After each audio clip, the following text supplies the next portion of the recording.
નમસ્કાર મિત્રો, આપ સર્વનું સ્વાગત છે આજના નવા વિડીયોમાં।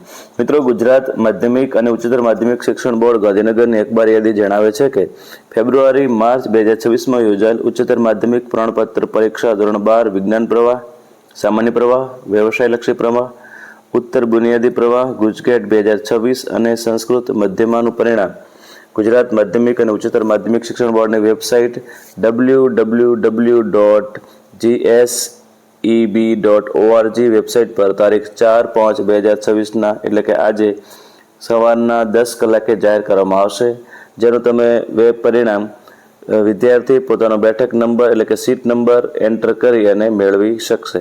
આ પરિણામ તમે વોટ્સઅપ પર પણ મેળવી શકશો। એના માટે તમારે 63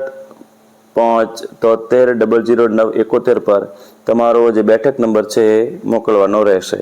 એના આધારે તમારું પરિણામ તમારા મોબાઈલ પર આવી જશે।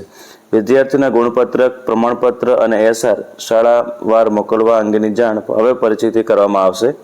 પરીક્ષા બાદ ગુણ ચકાસણી, દફતર ચકાસણી, નામ સુધારા, ગુણતૂટ અસ્વીકાર અને પરીક્ષામાં પુનઃ ઉપસ્થિત થવા માટેની જરૂરી સૂચનાઓ સાથેનો પરિપત્ર હવે પછી પ્રસિદ્ધ કરવામાં આવશે। એટલે કે જો તમારે ગુણ ચકાસવા હોય, તમારે પેપરનું રીચેકિંગ કરવું હોય, નામમાં કોઈ પ્રોબ્લેમ હોય કે ગુણમાં કોઈ સરવાળા બાદબાકીમાં ભૂલ હોય, આવો કોઈ પણ પ્રોબ્લેમ હોય તો એના માટે, અને જો તમે કોઈ વિષયમાં ફેલ થયા છો તો એના માટે ફરીથી પરીક્ષા આપવા માટેની જે સૂચનાઓ છે એ હવે પછી પરિપત્રમાં જાણ કરવામાં આવશે। અને એ સૂચનાઓ સાથેનો વિડીયો પણ અમે આ ચેનલ પર અપલોડ કરીશું કે તમારે જો આવી કોઈ પ્રોબ્લેમ હોય તો એના સોલ્યુશન માટે શું કરવાનું। એના માટે અમારી ચેનલ સબસ્ક્રાઈબ કરી લેજો।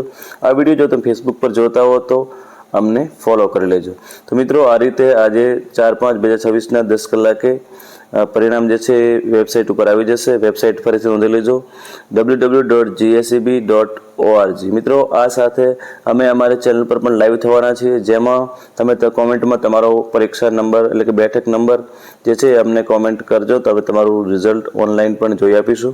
અને જે વોટ્સઅપ નંબર છે એના આધારે પણ તમે તમારું પરિણામ મોબાઈલ પર મેળવી શકશો।